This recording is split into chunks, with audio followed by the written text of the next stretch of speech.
All right, getting things together for tomorrow. Kind of a mixed bag. Gonna have to grab a little bit of everything. You'll need the jacket early on for some cold morning temperatures, but we warm up nicely into the 70s by the afternoon. So needing probably the short sleeves. Sunglasses will be in order. Another bright sunny day, but also maybe some hair product as we'll have some wind around still. 42 around sunrise, and then we'll top things out at 72 for your afternoon high. That'll be around 3 o'clock in the afternoon. Plenty of clear skies expected in the forecast, so that obviously means zeroed out rain chances in the forecast for tomorrow. But we will see some wind around, sustained around 10, maybe even 15 miles per hour at times. So once again, could see some wind gusts in the 20 mile per hour range through the day.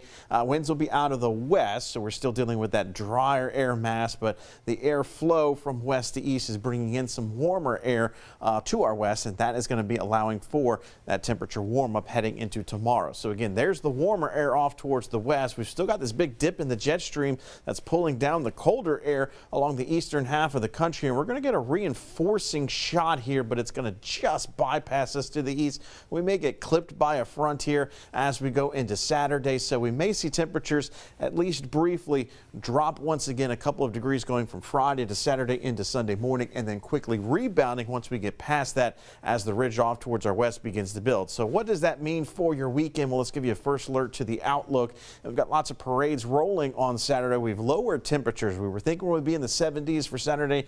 Now we think we're going to be more or less in the mid 60s, so still very comfortable. If you do have to be out, you can see plenty of sunshine in the forecast for those afternoon hours. Now we've got parades rolling all across our viewing area. If you want to get that schedule down pat, you can head over to WFB.com, and that search bar, just click on that and search Mardi Gras, and you'll get a tab to that story that has all of the balls, the masquerades, and all the parades around the area each and every day.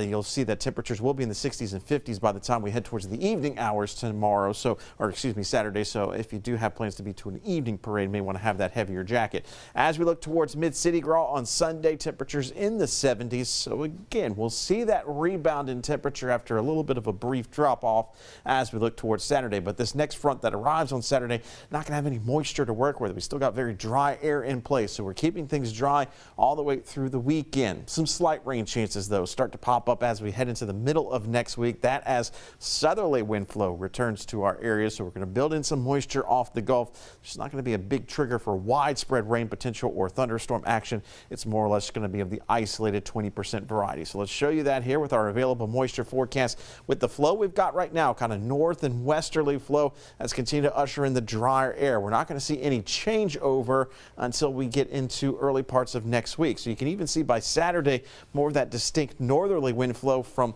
some of that Arctic air mass to our northeast. So that's why we think temperatures will start to come down a little bit. We're starting to see some green popping back up on our map here as we get into Tuesday. So some lighter moisture, not dealing with the heavy deep moisture. So that's why we don't think we're going to have widespread rain either. But that is going to pull in that southerly wind flow, and you can see how that green shade of color kind of hanging around for a couple of days next week. So I do think we'll have at least some lingering rain changes in our forecast. But in the meantime, staying dry all the way through the weekend. So this is quite the different weekend forecast than we were dealing with last week, and we were dealing with absolutely frigid conditions. This time around, we're going to be dealing with very mild air in place for both Saturday and again on Sunday. And we'll keep that mild air in place. In fact, temperatures about 10 degrees above where they should be for this time of year going into next week. You can see those daytime highs in the mid 70s, morning starts in the mid 50s. Not too bad there, but we will have to dodge a few raindrops, especially for the middle and end of next week.